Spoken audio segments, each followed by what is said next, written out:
Brian Mallow, and unlike most of the speakers that appear here at the Koshland Museum, I'm not a doctor, although I do play one in the broken dreams of my parents. You don't have to laugh at that. Technically, it's not even a joke. I know some time ago, whenever my mom would lose weight, my dad would gain weight. And when my dad lost weight, my mom gained weight. It was like the conservation of mass within our family. I had this theory that you never actually lose weight, you just give it to somebody else.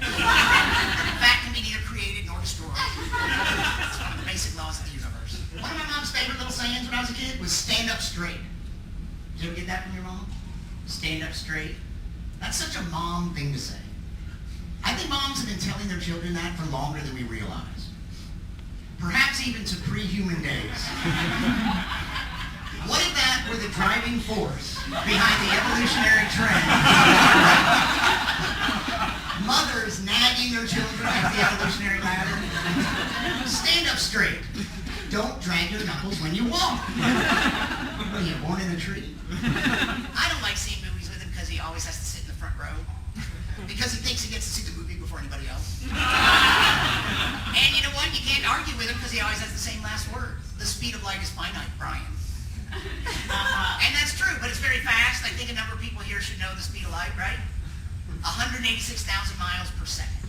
So if you had a theater, this is what I told Chuck, if you had a theater 186,000 miles long, you would only see the movie 1 second before the guy in the last row. And he said, yeah, but you'd hear it a week and a half before. Where would we be for entertainment, for instance, without Thomas Edison? Movies and the phonograph, he did so much. He didn't actually invent the light bulb, but he perfected the incandescent light bulb. The light bulb was such a good idea, it actually became the symbol for having an idea. People used to say my ex and I looked like a couple. I think that was because of our heights, because I'm not that tall, but she's a lot shorter than me. In fact, the first time I saw her, I thought she was farther away than she actually was. Pluto, has been demoted to a dwarf planet, which is really just insulting, and they don't like to be called that. They prefer to be called little planets. And I know this because I haven't always been a comic. In fact, I used to be an astronomer, but I got stuck on the day shift, which sucks. Once I was driving across Texas, and I stopped in a rest area, and when I came back to my car, there was a bird eating bugs off the grill of my car, which I thought was interesting, not gross, but like evolution in progress. Like this bird had found his niche. He's figured out that he doesn't need to waste his time and energy hunting down bugs when a fresh shipment is coming in every few minutes. A nice selection, still warm on the grill. It's a little bird buffet. All you can eat. Meat and the liver. You probably thought he had a symbiotic relationship with my car. I get fed, you get groomed, everyone's a winner. It's amazing to me that an ant can bite you and it can hurt. That something that much smaller, that's like David and Goliath. The ultimate David and Goliath is whenever I get like a cold or like I get a virus, that is the ultimate. That's like Luke Skywalker taking out the Death Star in an X-Wing fighter. Viruses are impressive. I mean, it is pretty amazing when you think. It's questionable that they're even a life form. They don't, they're in and of themselves independently. And then what they do is just amazing. The way they move into a cell and take over and change the machinery to its own purposes. It's incredible. It's like under new management, hostile takeover. And it's like taking over the manufacturing facilities at Pepsi and having to crank out Coke.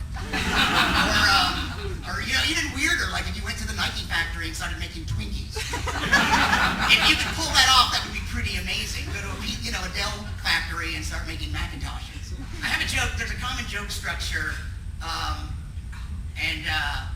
if you think too hard on this stuff, this is the sort of stuff you come up with.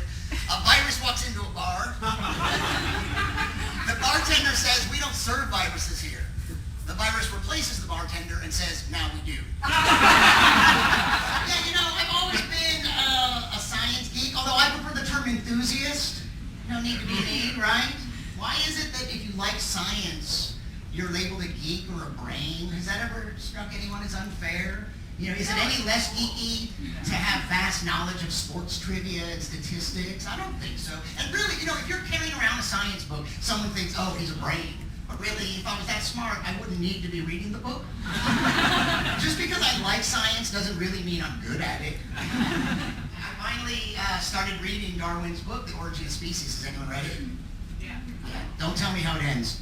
I'm kidding, I saw the movie. My sister was visiting me in San Francisco, and I wanted to take her out for Chinese food. And she told me that she will not eat Chinese food anymore because it has too much sodium. Isn't that ridiculous, though, to single out one element from the periodic table? You gotta have a pretty sensitive palate, right? Whoa, I don't eat Mexican food, too much magnesium. Waiter, I asked for the beryllium on the side. Nothing ruins a ham and cheese sandwich like a tad too much molybdenum. I love Chinese food. I don't care if there's plutonium in it. It might be a little hot, but I mean, I just hope I age gracefully. Like my hair's turning gray. I hope it goes all the way gray. I hope then it turns blue, then ultraviolet, just naturally. If I go bald, that's what I'm going to claim. I'm not bald. It's just ultraviolet. I have hair. It's just outside your visible spectrum. It's like we don't treat the earth with much respect. With about as much respect as the Who treated a hotel room. We're trashing the planet and we don't even have space travel. It seems like first perfect interstellar flight, then mess up the whole planet. I don't mean to preach, brothers and sisters, but it's just kind of sad. Like I feel like we haven't even stopped on our planet. You know, the little bit that we've moved off into space, we've left crap everywhere. We've left crap on the moon, dropped some on Venus, Mercury. Some stuff we have just flung out into this galaxy with no destination in mind. I just feel like somewhere out there's an extraterrestrial looking on with that one tear. We're really shaped by those early experiences in life, right? Like all my life, I've had a really bad sense of direction. I have no sense of direction. Sometimes I think maybe it's because I was a cesarean birth. I'm half serious. But this is true. I was a cesarean. I had a sense of direction. Here's what I think happened. There I was, 9 months in the womb. When it came time to leave, I started heading for the exit, which was clearly marked. Suddenly, there's a shaft of light from behind me. 2 of the biggest hands I've ever seen are pulling me this way. I'm going this way, right?